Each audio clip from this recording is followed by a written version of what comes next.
राधे राधे महाराज जी।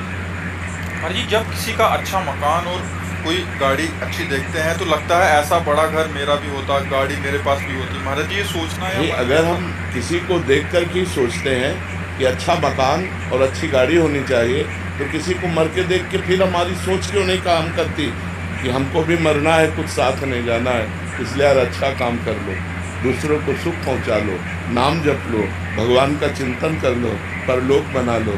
इस लोक का तो कुछ जाने वाला है नहीं, तो परलोक के विषय में कभी सोचा? परमार्थ के विषय में कभी सोचा? भगवान की प्राप्ति के विषय में कभी सोचा? हम कह रहे हैं 1 अरब का तुम्हारा मकान हो, लेकिन मरोगे तो ईंट लाद के ले जाओगे क्या? शरीर भी तो नहीं जाएगा। अरबों बैंक में जमा हो, यहीं के यहीं रह जाएंगे। यार झूठी चीज़ के लिए क्यों इतनी बड़ी कामना करना? कामना करो तो सत्य चीज़ की करो कि मुझे भगवान की प्राप्ति हो जाए, मैं सबको सुख पहुंचाऊं, मेरे द्वारा कोई पाप ना हो, मैं किसी की हिंसा ना करूं, किसी को दुख न पहुंचाऊं। ये बातें सोचो ना।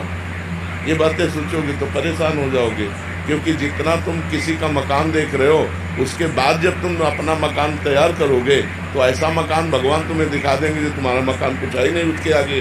फिर क्या करोगे? फिर और बनाओ, बनाते बनाते मर जाओगे, कुछ होगा नहीं। अब कितनी आयु रह गई, अपने को क्या पता अगला मिनट हमारा है कि नहीं? हमें क्या गारंटी? हमें क्या गारंटी कि अगला मिनट हमारा है?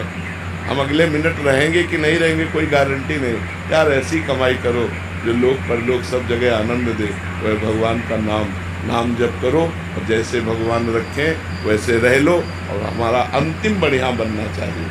मृत्यु के विषय में तो कोई सोचता ही नहीं यार, और वो सत्य है, वो आनी है, और सब चौपट कर जानी है। हमारा मित्र, हमारी पत्नी, हमारा पुत्र, हमारा परिवार, हमारा घर, हमारा बैंक बैलेंस सब यही रह जाएगा। यार जब अकेले जाना है, दुनिया में लाखों का मेला जुड़ा, हंसा जब जब उड़ा तो अकेला उड़ा। यार उस समय की बात सोचो। ये क्यों? वो समय आने वाला है। अब कब आने वाला है अपने को पता नहीं। 20 साल, 10 साल, 10 मिनट, 10 सेकंड, कोई पता नहीं यार। इसलिए सोच करो तो अच्छी करो, काहे पे ईंट पत्थर वाली सोच करो, है? अच्छी सोच करो। भगवान की कृपा से जैसे तुम्हारा निर्वाह हो रहा है वैसे कर लो, अच्छे आचरण करो, भगवान का भजन करो, किसी को दुख मत पहुंचाओ, इसी से तुम्हारा मंगल हो जाएगा। ईंट पत्थर भी मिल जाए और भगवान भी मिल जाए, ऐसा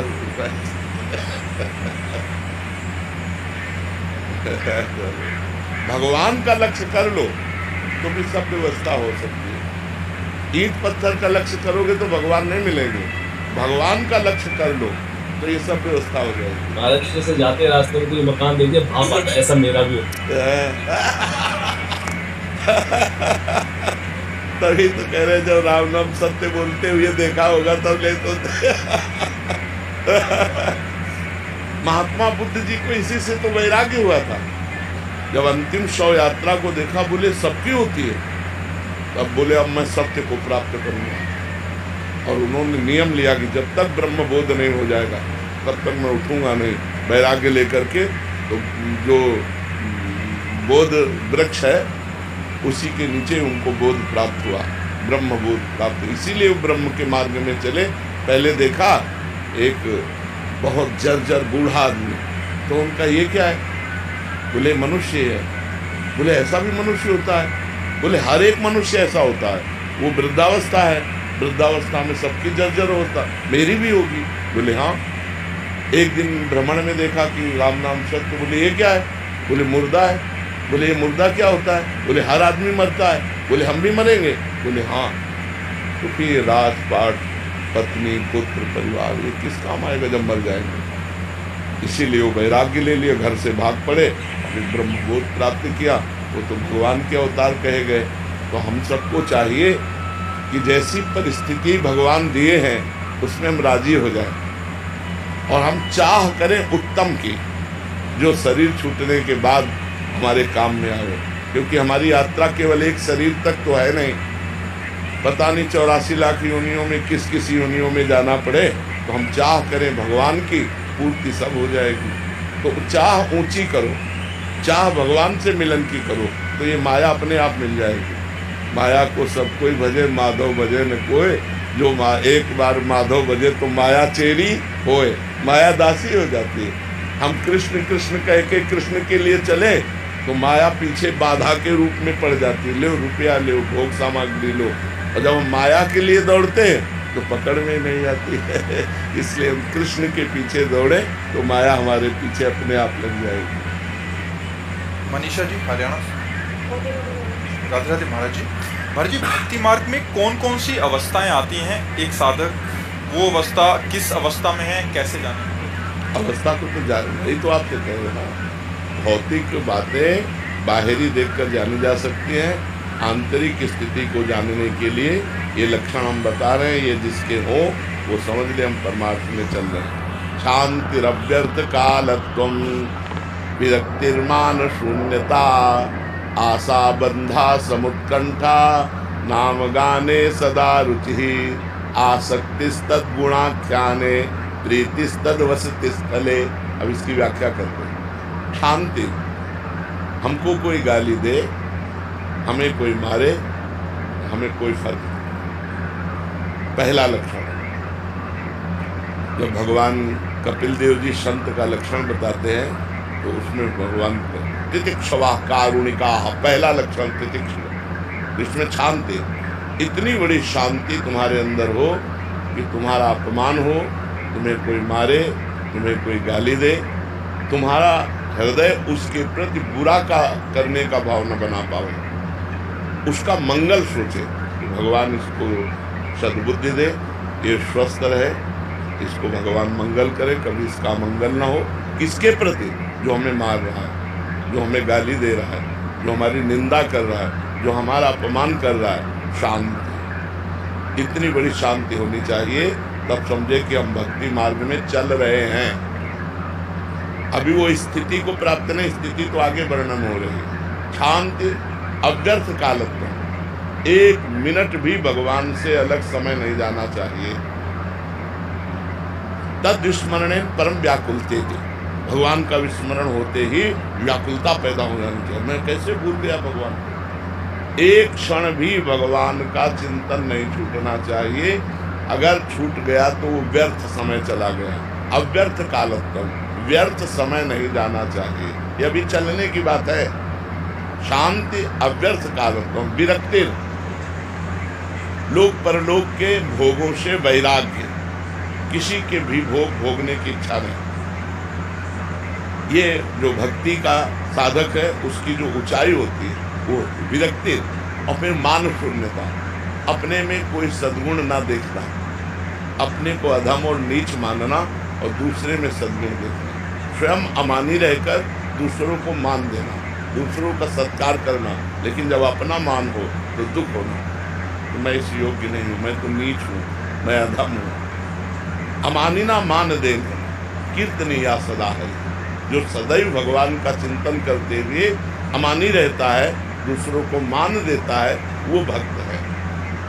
मान शून्यता, शांति अव्यर्थ कालत्व, विरक्ति, मान शून्यता, आशा बंधा। अब उसके अंदर स्थिति आई, इसी जन्म में मुझे भगवत प्राप्ति हो जाएगी। जब ये लक्षण आ गए तो ये लक्षण आ गया, स्थिति आ गई, आशा बंधा, इस जन्म में मुझे भगवान मिल गया, इस जन्म में मेरा काम हो गया, मेरी भगवत। जैसे अपने लोगों के हृदय में अभी थोड़ी कि भगवान दर्शन में हमारा पता नहीं कल्याण हो कि ना हो,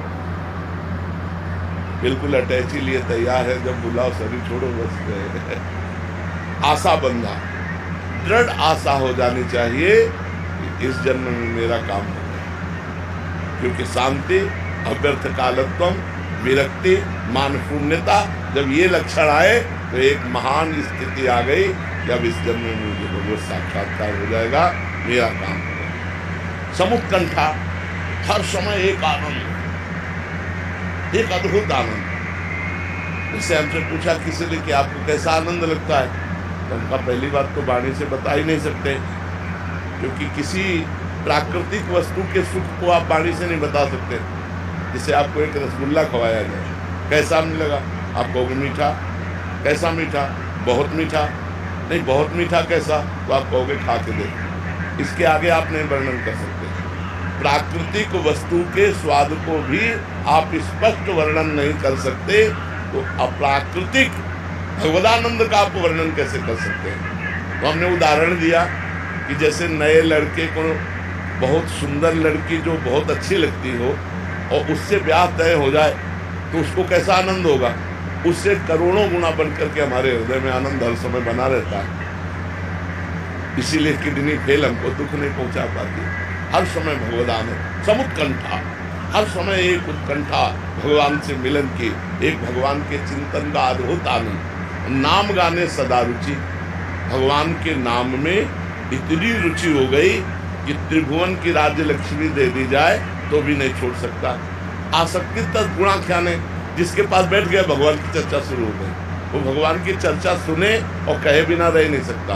और प्रीति स्थल वसति स्थले, जो भगवान के अवतार लीलाएं हैं, जैसे अयोध्या है, मथुरा है, काशी है, द्वारिका है, वृंदावन है, इनमें उसकी प्रीति हो जाती है। मेरे भगवान की नगरियां हैं, मेरे भगवान के धाम, पवित्र स्थानों में उसकी आसक्ति हो जाती है। बार बार जाना, दर्शन करना, रहने की इच्छा करना, ये पवित्र भाव उसके अंदर जागृत हो जाते हैं। यदि ऐसे भाव आ जाए तो जान ले भक्ति संपूर्ण अपना रंग जमा चुकी है। किसका प्रश्न समझ में आई बात? बाला शर्मा उदयपुर। राधे राधे महाराज जी। महाराज जी, हमारे क्षेत्र के अधिकतर परिवारों में इष्ट पूजा से अधिक पितृ पूजन पर जोर दिया जाता है। जब भी कोई पारिवारिक जन परलोक गमन करता है तो उसकी आत्मा का आवाहन करके उसको पत्थर या धातु की मूर्ति में स्थापित कर दिया जाता है, फिर उनकी विशेष पूजा करते हैं। परिवार पर आई कोई भी आपदा परिस्थिति वो प्रारब्ध न मानकर पितृपक्ष का रुष्ट होना मानते हैं। ये सब बेकार की बातें। 1 मिनट टाइम नहीं है, शरीर छूटते ही उसको नर्क या स्वर्ग या कर्म के अनुसार अन्य योनियों में भेज दिया जाता है। वो आत्मा खाली थोड़ी बैठे कि हमें जब चाहो तब बुला लो। वो आत्मा तुरंत पैक हो जाती है। मरने के बाद तुरंत ही निर्णय हो जाता है कि सुअर बनेगा कि कुत्ता बनेगा, और इसके बाद नरक भोगवाना है तो फिर नरक, स्वर्ग भोगवाना है तो स्वर्ग, और जहाँ जिस योनि में भेजना। आत्मा स्वतंत्र थोड़ी होती है, वो तो कब्जे में होती है, भगवान के द्वारा वो निर्धारित होती है। हाँ, पितृजन हैं जो पितृलोक में विराजमान हैं, उनके लिए पिंडदान आदि किया जाता है पितृऋण से मुक्त होने के लिए। ऐसा नहीं कि कोई विपत्ति आ गई तो पितृ नाराज हो गए। कर्म का परिणाम आता है, वो पितृ की नाराजगी नहीं आती है। और भगवान ने कहा है पितृ को पूजने वाले पितरों को प्राप्त होते हैं, भूतों को पूजने वाले भूतों को प्राप्त होते हैं, देवताओं को पूजने वाले देवताओं को प्राप्त होते हैं, मेरे को पूजने वाले मेरे को प्राप्त होते हैं। तो अब अलग अलग पूजा है, अब देख लीजिए। हरिवंश राय लखनऊ से। राधे राधे महाराज जी। महाराज जी, आज से 25-30 वर्ष पहले परिवार वालों ने जबरदस्ती कुल गुरु से मुझे गुरु मंत्र दिलवा दिया। उस समय मानसिक रूप से इसके लिए तैयार नहीं था। महाराज जी, कहने का मतलब भूल गए कह रहे। वो काम भी नहीं करता। ये जबरदस्ती वाली बातें नहीं है। इसमें अनुभव करके फिर किसी संत को गुरु मानकर फिर उनके द्वारा जो उपासना मंत्र होती है तब काम होता है। देखो, जबरदस्ती हुआ तो आप गुरु का मंत्र ही भूल गए। अब नया अध्याय शुरू करें। नहीं, अब विवेक के द्वारा गुरु का वर्णन करो और फिर उसके द्वारा जो मंत्र उपासना मिले अब करो। जीवन के समाप्ति के पहले कर लो ये, जिससे किसी संत से राम नाम ले लो, वही जो किसी राम नामी संत से राम राम का नाम।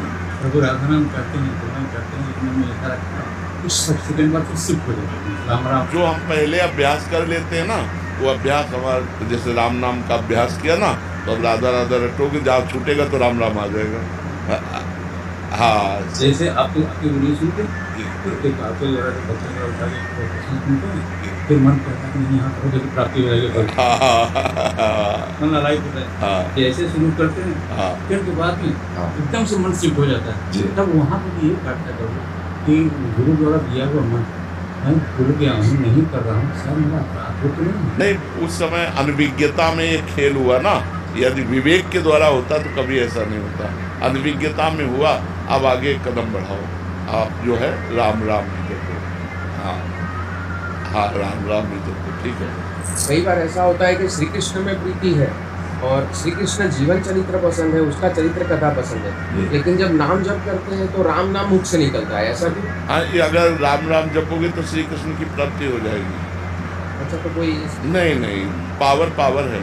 हम उसको जिधर चाहे उधर लगा लें। हमारे पास पैसा है, हम जो चाहे खरीद लें। तो नाम रूपी धन है, हम जो चाहे वो प्राप्त कर कृष्ण में प्रीति हो और नाम जब राम हो तो चलेगा, दौड़ेगा, आप चिंता मत कर।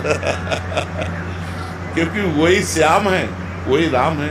तत्व में तो अंतर नहीं है, रूप में भी अंतर नहीं है, नाम में केवल अंतर है। रूप वो भी श्याम सुंदर, वो भी श्याम सुंदर, तत्व में वही परम तत्व राम, वही परम तत्व श्री कृष्ण। हाँ, एक में धनुष लिए, एक में मुरली लिए, बात अंतर हो है, वही है, वही प्रभु दूसरे। राजेश कुमार नैयर। राधे राधे महाराज जी, लगभग 7-8 साल से महाराज जी 12 अक्षर मंत्र का मानसिक जाप कर रहा हूँ। गुरु प्रदत्त होना चाहिए, गुरु प्रदत्त होना चाहिए। मैं ना देवर्षि को गुरु मानता हूँ और मैं चाहता हूँ वो भी मुझे अपना शिष्य माने। हाँ, ये हम आपकी बात का स्वागत करते हैं। अब आप जप सकते हैं। देवर्षि नारद जी के द्वारा ही प्रदत्त 12 अक्षर मंत्र ध्रुव जी को है, भाव से कीजिए और देवर्षि नारद जी को गुरु पद में स्थापित कर दीजिए। आपको जब सही भजन होगा तो स्वीकृति हो जाएगी कि देवर्षि नारद जी आपको शिष्य रूप में स्वीकार कर दिए। आप जपिए।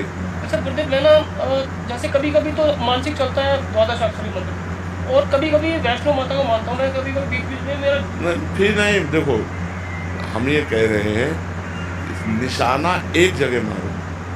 अब लक्ष्य रखे हो अमुक बिंदु और हेर रहे हो इधर, तो निशाना नहीं लग पाएगा। भगवान एक ही है। वही जब शक्ति रूप धारण करते तो वैष्णो देवी, दुर्गा देवी, काली देवी, वही जब शांत रूप धारण करते तो सिया जी, राधा जी, रुक्मिणी जी, वही है, एक तत्व है। तो बस एक में लग जाओ। दर्शन सब जगह करो, प्रणाम सब जगह करो, जाओ सब जगह, मना नहीं, लेकिन लक्ष्य एक रखो कि मेरे, जैसे मीरा जी कहती, मेरे तो गिरधर गोपाल दूसरों में। एक जगह लग जाओगे तो तुम्हें लाभ प्राप्त होने लगेगा। बहुत जगह मन लगाने से वो बात नहीं बनती जो ऊंचाई पे चढ़ने के लिए चाहिए।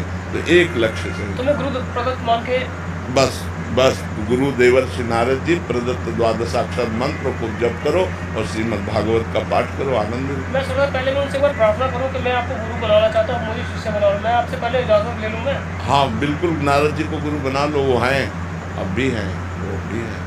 अच्छा, मेरा एक और प्रश्न है गुरुदेव। असल में हमें भगवान इतना कुछ देते हैं, मतलब बीवी, बच्चे, धन दौलत, पैसा, मकान, सब कुछ, और हम भगवान का नाम गिन गिन के लेते हैं, ऐसा क्यों?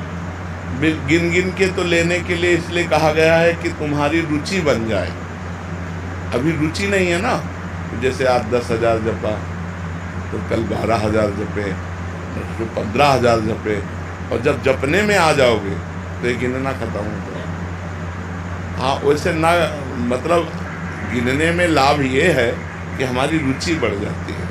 कभी हम सोते सोते भी अंदर चल रहा है। हाँ, बहुत अच्छा है। बस चुपचाप रखो, गुप्त रखो, खूब भजन करो। अपवित्र दशा में न जपना, शौच, बाथरूम आदि में नाम जप करना, कृष्ण कृष्ण कृष्ण, लेकिन पवित्र अवस्था में 12 अक्षर मंत्र, ठीक है।